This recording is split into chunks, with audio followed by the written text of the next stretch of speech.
Sa ngalan ng Ama at ng Anak at ng Espiritu Santo, Amen. ang anghel ng Panginoon ay nagbalita kay Santa Maria. At siya'y naglihila-lang ng Espiritu Santo. Aba, Ginoong Maria, napupuno ka ng grasya. Ang Panginoong Diyos ay sumasa iyo.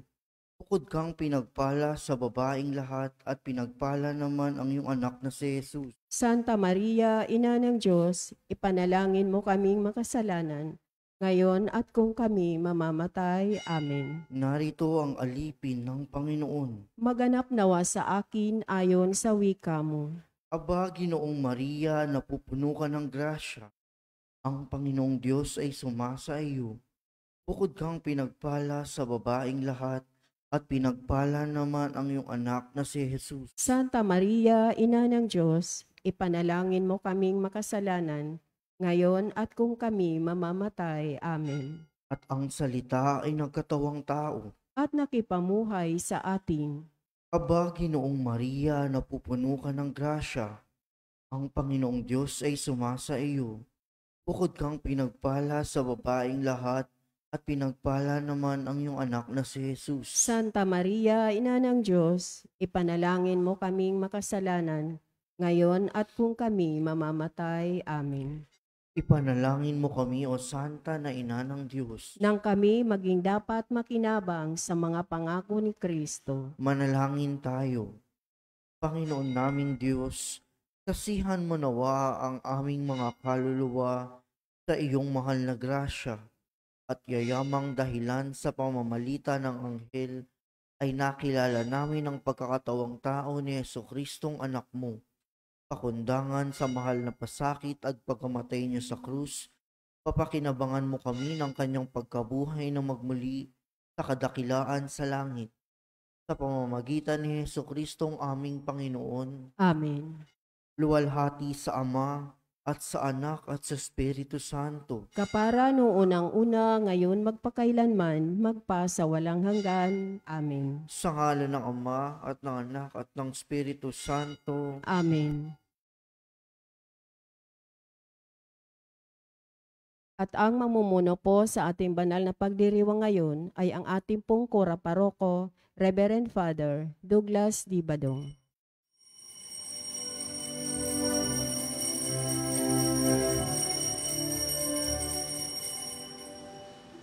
Pagmamahal sa Panginoon ay simula ng karunungan. Ang kaniyang kapurihay manatili magpakailanman. Purihin ang Panginoon, siya'y ating pasalamatan sa pagsasama at pagtitipon ng kanyang mga anak. Pagmamahal sa Panginoon ay simula ng karunungan. Ang kaniyang kapurihay manatili magpakailanman. Sa ngalan ng Ama at ng Anak at ng Espiritu Santo. Amen. Ang pagpapala ng ating Panginoong Hesukristo, ang pag-ibig ng Diyos Ama, at ang makikipagkaisa ng Espiritu Santo naway sumainyong lahat. At sumaiyo rin. Mga kapatid, tinipon tayo bilang mga kaanib na angkan ng Diyos. Kaya dumulog tayo sa maawaing Panginoong napapatawad ng lubos. Sinugong tagapagpagaling sa mga nagsisisi, Panginoon, kaawaan mo kami. Panginoon, kaawaan mo kami. Dumating na tagapag-anyayang mga makasalan ay magsisi.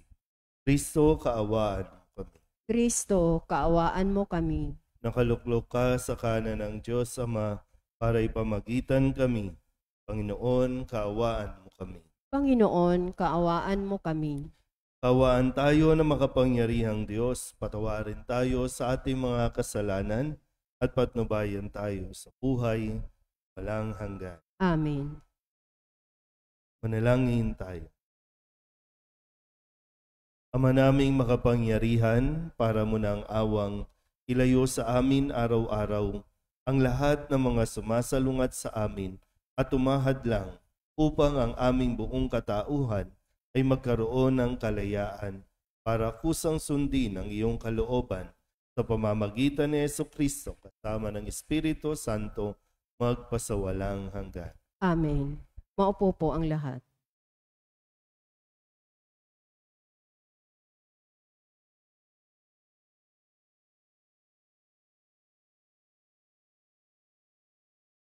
Pagbasa mula sa Aklat ng Karunungan.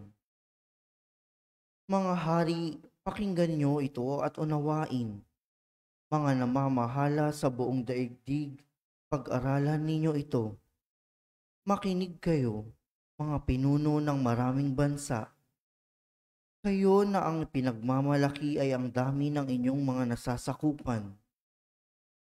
Ang pamamahala ninyo'y kaloob ng Panginoon, at ang kapangyarihay mula sa kataas-taasan.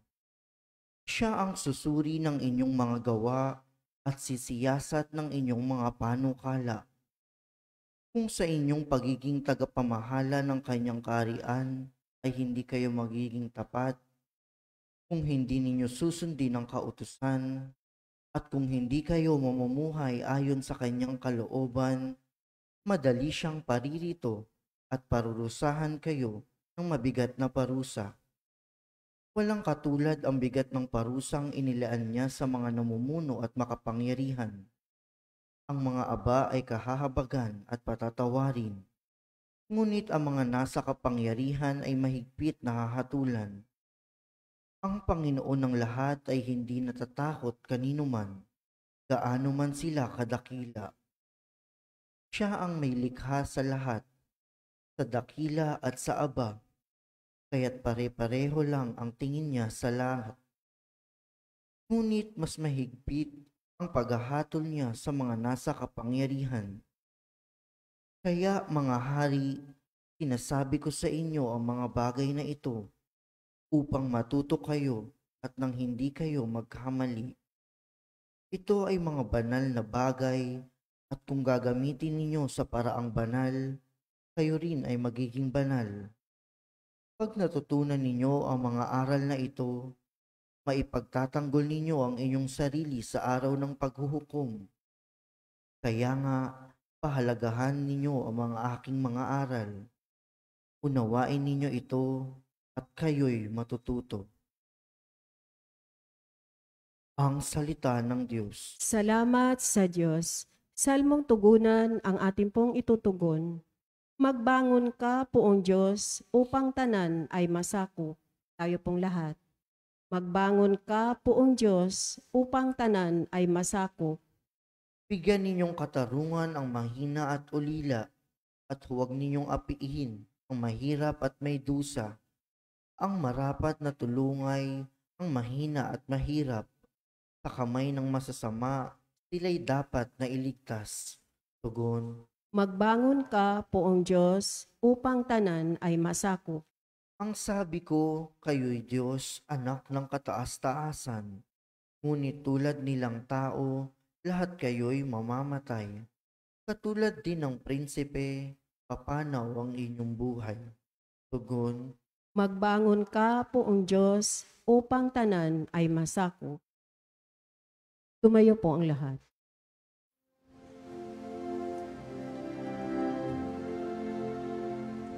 Hallelujah, hallelujah, hallelujah, hallelujah. Purihin ng Diyos, hallelujah.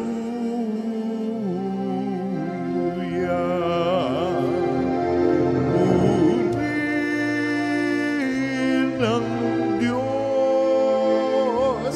hallelujah.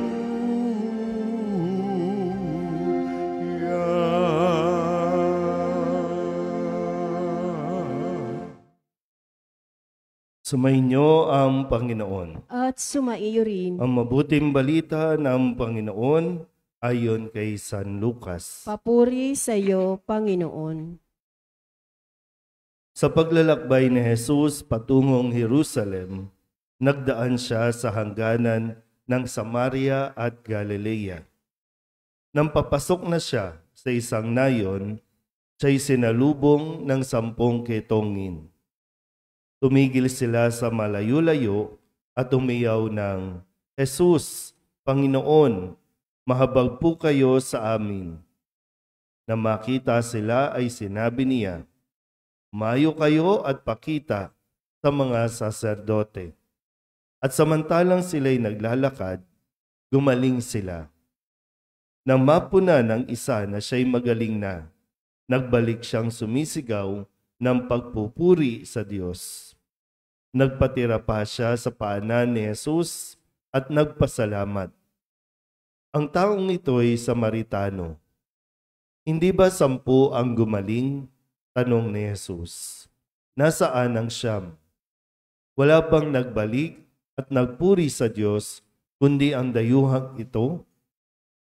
Sinabi sa kanya ni Jesus, "Tumindig ka at humayo sa iyong lakad. Pinagaling ka dahil sa iyong pananalig." Ang mabuting balita ng Panginoon. Pinupuri ka namin, Panginoong Hesukristo. Maupo po ang lahat. Isang magandang umaga po sa inyong lahat. Ngayon po ay Miyerkules ng ika-32 linggo sa karaniwang panahon. Isa sa pinakamahalagang ugali na natutunan natin nung tayo po ay maliit pa, no? Bago pa lang tayong nagsisimulang lumakad o makapagsalita. Ang isa sa mga itinuturo ng mga magulang, yung salitang thank you o kaya salamat. Diba kapag binibigyan yung mga bata o may nagbigay, sasabihin nyo, ano sasabihin? Ha? Salamat po o thank you po. Pero ano nangyari? Bakit nakakalimutan na natin ituro ito? O bakit nakakalimutan nating sabihin ito? Simpleng mga salita pero malaki ang impact, no, sa ating pagkatao, yung pasasalamat. Kahit si Kristo, no, narinig natin sa ilang pahayag sa Ebanghelyo na siya po ay nagdarasal at nagsasabi, "Nagpapasalamat ako sa iyo, Ama." Siya na yung anak na ito, no? Pero hindi niya nakakaligtaan ang magpasalamat. Dito sa ating Ebanghelyo, no, nagtataka din si Jesus kasi meron pong 10 ketongin ang sumalubong sa kanya. Parang automatic na, no? Kasi ang dasal nila, "Mahabag po kayo sa amin, Jesus, Panginoon." Kasi kahabag-habag talaga ang kalagayan ng isang taong may ketong. Kasi nilalayuan ng pamilya, inilalabas sa komunidad, no? Pina nating kailangan niyang i-quarantine, pero noon ay wala talagang gamot sa ketong. Kaya mamamatay na lang yan sa labas ng bayan. Pero dito, nagmakaawa sila. Kasi ito na lang yung kanila talagang maaasahan. No? Narinig nila sa Jesus, sinalubong nila, kahit bawal. No? Kahit bawal. Kasi makakahawa nga. Pero mula sa kalayuan, malakas nilang isinisigaw ang pangalan ni Jesus at nagmamakaawa sa Kanya. At nakita naman ni Jesus yung kanilang kalagayan, kaya't sinabi niya, "Sige, humayo kayo at magpasuri." At gumaling yung 10. Pero bakit sabi dito, no? Bakit isa lang? Hindi ba gumaling yung 10? Nasaan yung 9 para magpasalamat? O kaya naman, hindi man lang magpasalamat, pero para i-acknowledge yung kanilang kagalingan. Bakit isang Samaritano pa? Hindi pa Hudyo, Samaritano. Kaaway ito, itinuturing na kaaway o kalaban ng mga Hudyo. Pero siya yung lumapit at nagsabi, no, ng sabi nga dito, na nagpatira pa sa paanan ni Jesus at nagpasalamat. Sabihin niyo nga po, salamat Panginoon. Maraming bagay tayong dapat ipagpasalamat. Yung buhay pa tayo, salamat sa Diyos. Kahit na walang pera, salamat sa Diyos. Kahit na tumatanda na, salamat sa Diyos. Maraming bagay. No?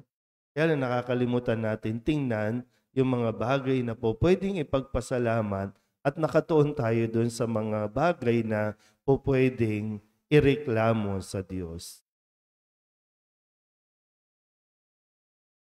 Sa pagmisa natin, no, minsan marami po ang special intentions. Marami yung mga kahilingan, mga agarang paggaling, pero kakaunti lang yung misang pasasalamat. Ano ba? Dahil ba hindi pa binibigay ng Diyos ang kahilingan? O sadyang nakalimutan natin magbalik para magpasalamat? Sa unang pagbasa, inia-address itong ng aklat ng karunungan sa mga may katungkulan, sa mga hari, no, na manatili silang tapat sa kanila pong tungkulin o sa kanilang pamamahala. Nung nakaripas na eleksyon ng barangay, masipag magsimba ang mga nangangampanya. Pero ngayon, matapos na manalo, nasaan na para magpasalamat? Pag may kailangan tayo, halos maglumuhod tayo, umiyak tayo, magpatira pa. Minsan, no, sa ibang simbahan, lumalakad pa ng paluhod. Kapag may kahilingan, kapag may sakit. No? Pero kapag gumaling, nakakalimutan natin yung magandang asal na magpasalamat. No? Sa atin po, sa bawat araw, sa bawat sandali ng ating buhay, ay hindi natin makaligtaan itong ugaling ito ng pagpapasalamat. Amen?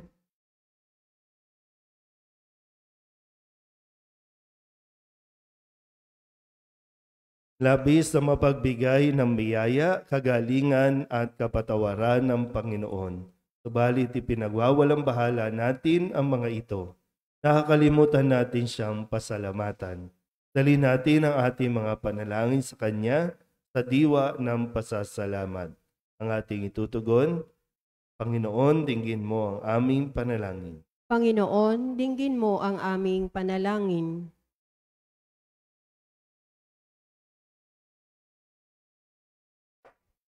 Ang simbahan sa lupa naway patuloy na hilumin sa kapangyarihan ng Espiritu Santo ang mga may wasak na buhay.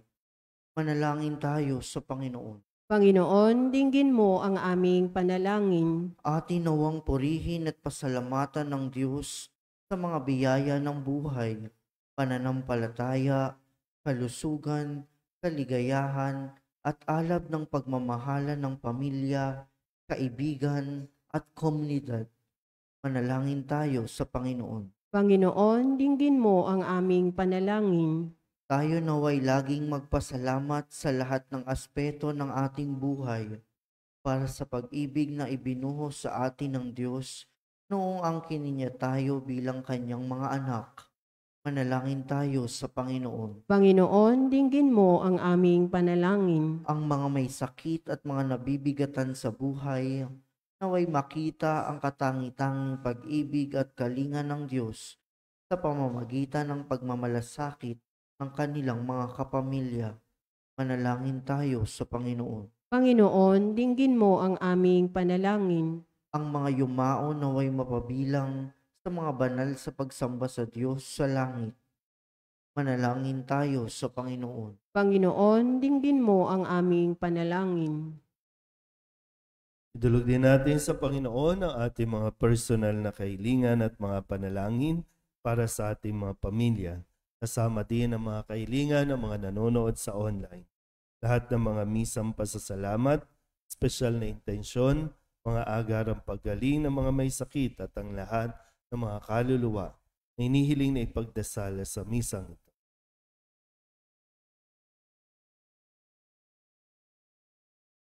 Ang lahat ng ito inihiling namin sa ngalan ni Kristong aming Panginoon.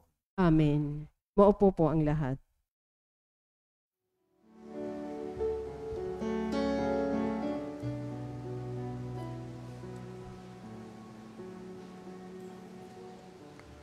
Alay namin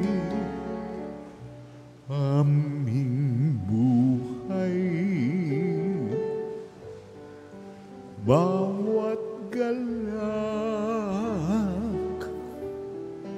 at lumbay, bawat pangarap naming taglay, sa palad mo ilalagay. Manalangin kayo mga kapatid upang paghahain natin ay kalugdahan ng Diyos sa mga makapangyarihan. Tanggapin nawa ng Panginoon itong paghahain sa iyong mga kamay, sa kapurihan niya at karangalan sa ating kapakinabangan at sa buong sambayanan niyang banal. Ama naming lumikha, kalugdan mo ang paghahain ng mga natitipon dito upang ang aming ginaganap na pag-aalay ng sarili ng anak mo ay aming pakinabangan sa kanyang pamamagitan kasama ng Espiritu Santo magpasawalang hanggan. Amen. Sumainyo ang Panginoon. At sumaiyo rin. Itaas sa Diyos ang inyong puso at diwa. Itinaas na namin sa Panginoon. Pasalamatan natin ang Panginoong ating Diyos. Marapat na siya ay pasalamatan. Ama naming makapangyarihan, tunay nga marapat na ikaw ay aming pasalamatan. Ikinalugod mong likain ang sanlibutan na iyong pinagbabago at idinarangal sa pamamagitan ng iyong anak na kinalulugdan. Kaya't utang na loob ng iyong mga itinatangi at ng mga banal na kapiling mong lagi ang iyong paggiliw at pagkakandili. Kaya kaysa ng mga anghel na nagsisiawit ng papuri sa iyo nang walang humpay sa kalangitan, kami nagbubunyi sa iyong kadakilaan.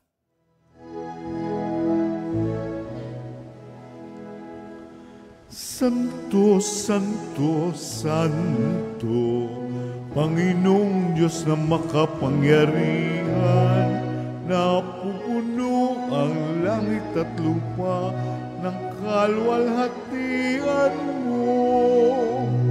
Hosana sa kaitaasan, pinagpala ang naparirito sa ngalan ng Panginoon. Hosana sa kaitaasan. Ama naming banal, ikaw ang bukal ng tanang kabanalan. Kaya't sa pamamagitan ng iyong Espiritu, gawin mong banal ang kaloob na ito upang para sa aming maging katawan at dugo ng aming Panginoong Hesu Kristo. Bago niya pinagtiis ang kusang loob na maging handog, hinawakan niya ang tinapay, pinasalamatan kaniya, pinaghati-hati niya iyon, iniabot sa kanyang mga alagad at sinabi, tanggapin ninyong lahat ito at kanin, ito ang aking katawan na ihahandog para sa iyo.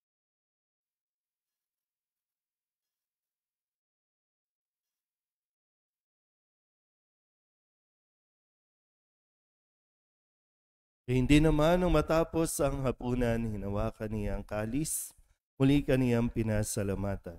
Iniabot niya ang kalis sa kanyang mga alagad at sinabi, tanggapin ninyong lahat ito at inumin. Ito ang kalis ng aking dugo, ng bago at walang hanggang tipan. Ang aking dugo na ibubuhos para sa inyo at para sa lahat sa pagpapatawad ng mga kasalanan. Gawin ninyo ito sa pag-alaala sa akin.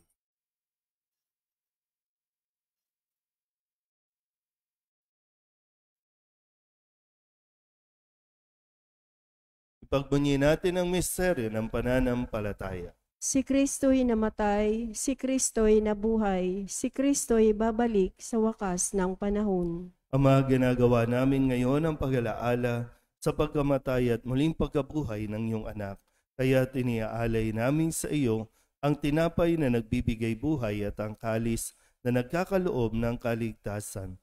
Kami napapasalamat dahil kami iyong minarapan na tumayo sa harap mo para maglingkod sa iyo. Sinasamo namin kami magsasalo-salo sa katawan at dugo ni Kristo ay mabuklod sa pagkakaisa sa pamamagitan ng Espiritu Santo. Ama, lingapin mo ang iyong simbahang laganap sa buong daigdig. Puspusin mo kami sa pag-ibig kay San Francisco na aming Papa at ni Jose na aming Obispo at ng Tanang Kaparian. Alalahanin mo rin ang mga kapatid naming nahimlay na may pag-asang sila'y muling mabubuhay, gayon din ang lahat ng mga pumanaw. Hawaan mo sila at patuloyin sa iyong kaliwanagan. Hawaan mo at pagindapating kaming lahat na makasalo sa iyong buhay na walang wakas. Kaysa ng mahal na Birhen Maria na ina ng Diyos, ng kabiyak ng puso niyang sa San Jose, kaysa ng mga apostol at ng lahat ng mga banal na namuhay dito sa daigdig ng kalugod-lugod sa iyo, may pagdiwang nawa namin ang pagpupuri sa kararangal mo sa pamamagitan ng iyong anak na aming Panginoong Heso Kristo. Sa pamamagitan ni Kristo, kasama niya sa Kanya, ang lahat ng parangal at papuri ay sa iyo, Diyos Amang makapangyarihan, kasama ng Espiritu Santo, magpasawalang hanggan. Amen. Amen.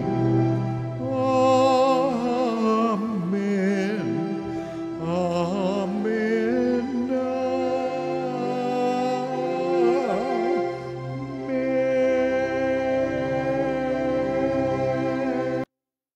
Sa tagubili ng manakagagaling na utos at turo ni Jesus sa Panginoon natin at Diyos, ipahayag natin ang lakas loob.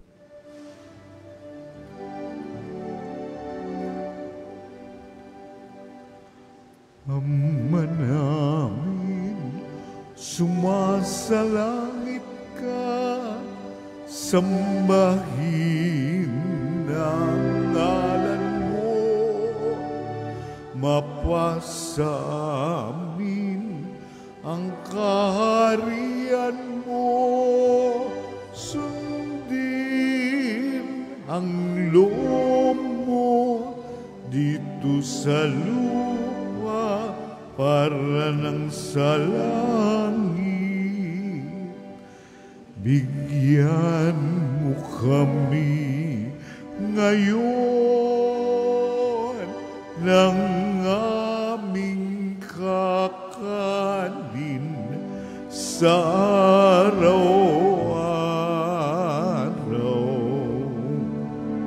at patawarin mo kami sa aming mga sala para ng pagpapatawad namin sa nagkakasala sa amin, at huwag mo kami ipahintulot sa tukso, at iadya mo kami sa lahat ng masama. Hinihiling namin kami iadya sa lahat ng masama, pagkalooban ng kapayapaan araw-araw, iligtas sa kasalanan at ilayo sa lahat ng kapahamakan. Samantalang aming pinananabikan ang dakilang araw ng pagpapahayag ng tagapagligtas naming sa Hesu Kristo. Sapagkat iyo ang kaharian at ang kapangyarihan at ang kapurihan magpakailanman. Amen. Panginoong Hesu Kristo, sinabi mo sa iyong mga apostol, kapayapaan ang iniiwan ko sa inyo, ang aking kapayapaan ang binibigay ko sa inyo. Tunghayan mo ang aming pananampalataya at huwag ang aming mga pagkakasala. Pagkalooban mo kami ng kapayapaan at pagkakaisa ayon sa iyong kalooban, kasama ng Espiritu Santo, magpasawalang hanggan. Amen. Ang kapayapaan ng Panginoon ay laging sumainyo. At sumaiyo rin. Bigayan po tayo ng kapayapaan sa isa't isa.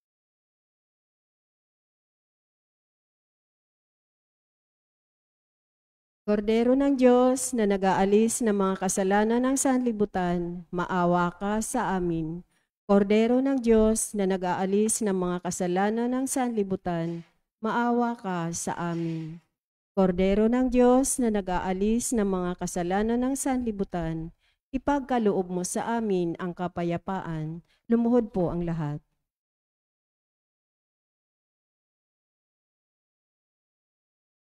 Ito ang kordero ng Diyos. Ito ang nag-aalis ng kasalanan ng sanlibutan. Mapalad ang mga inaanyayahan sa kanyang piging. Panginoon, hindi ako karapat-dapat na magpatuloy sa iyo, ngunit sa isang salita mo lamang ay gagaling na ako. Katawan ni Kristo. Amen.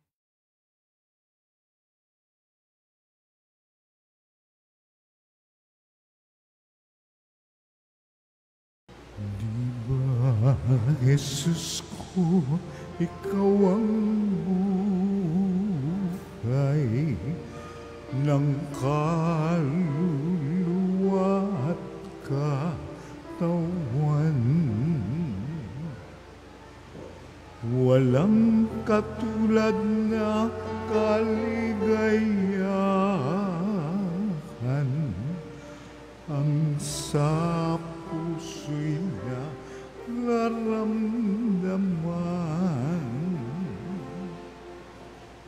Wala akong takot pagkat ikaw ay nariyan. Alam ko ring ako ay di mo pababayaan.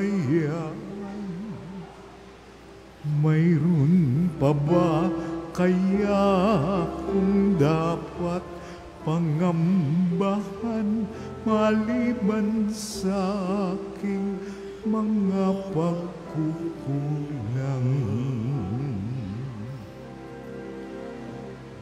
Di ba, Jesus ko, ikaw ang buhay ng kaluluwa at katawan.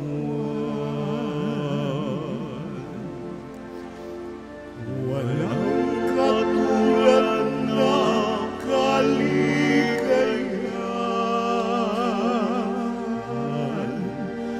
ang sa puso'y nararamdaman.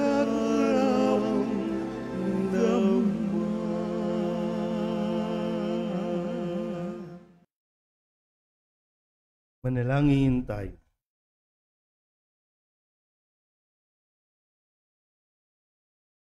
Ama naming mapagmahal, tinatanaw naming utang na loob ang banal na pakikinabang at inilulog naming ang Espiritu Santo ay mag-umapaw sa kalooban naming kanyang tinitigip ng iyong kadakilaan, upang ang iyong kagandahang loob ay manatili sa amin palagian sa pamamagitan ni Jesucristo, kasama ng Espiritu Santo, magpasawalang hanggan. Amen. Mga kapatid, ating pagkukulan ng panalangin ang mga yumao nating mga mahal sa buhay at ang lahat ng mga kaluluwa sa purgatorio. Mga anghel, mga banal, tanang nasa kalangitan, halikayo at samahan. Ang mga giliw naming pumanaw sa piling ng puong mahal. Si Kristo ang mag-aakay sa kandungan ni Abraham upang doon ay humimlay. Ang mga giliw naming pumanaw sa piling ng puong mahal. Sa ilaw na walang hanggan, kapayapaan naway pagkamiti ng may kapal. Ang mga giliw naming pumanaw sa piling ng puong mahal. Ama naming mapagmahal, inihahabilin namin sa iyo ang aming mga kapatid na pumanaw sa buhay na ito. Huwag mo silang pabayaan at pamalagiin mo silang buhay sa iyong piling. Alang-alang sa iyong awa at pag-ibig, patawarin mo sana ang kanilang mga pagkukulang at nagawang pagkakasala, dala ng kanilang kahinaan. Manatili nawa silang maligaya sa iyong piling, kasama ng iyong anak at ng Espiritu Santo, magpasawalang hanggan. Amen.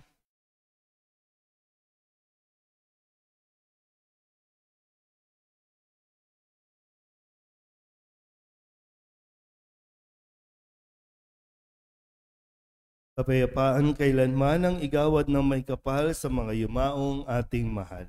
Sila nawa ay silayan ng ilaw na walang hanggan. Sumainyo ang Panginoon At sumaiyo at rin. pagpalain kayo ng makapangyarihang Diyos, Ama at Anak at Espiritu Santo. Amen. Tapos ang banal na misa, tayo sa kapayapaan ni Kristo. Salamat sa Diyos. Magandang umaga.